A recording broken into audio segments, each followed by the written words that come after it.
பொதுவா என்கிட்ட பல பேர் கதை சொல்றதுக்குன்னே வருவாங்கய்யா. நான் யார் தெரியுமா, நான் இது எப்படி தெரியுமா, அது எப்படி தெரியுமா, பல பேர் கதை சொல்ல வருவாங்க. நான் ஒண்ணுமே பண்ண மாட்டேன்.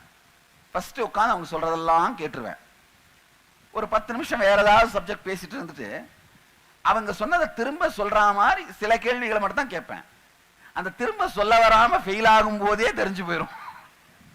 நம்ம பிரச்சனையே ஒரு பொய்ய சொன்னா அதை நினைவுல வச்சுட்டு இருந்து அப்படியே மெயின்டைன் பண்றதுக்கு தெரியாது, அந்த அளவுக்கு நினைவு இருக்காது. அப்ப என்ன ஆகும்னா, நீங்க உண்மையிலேயே உங்களை பத்தி என்ன நினைக்கிறீங்களோ அதை உங்களை சுத்தி இருக்கவங்க 2-3 நாள்ல கண்டுபிடிச்சிருவாங்க.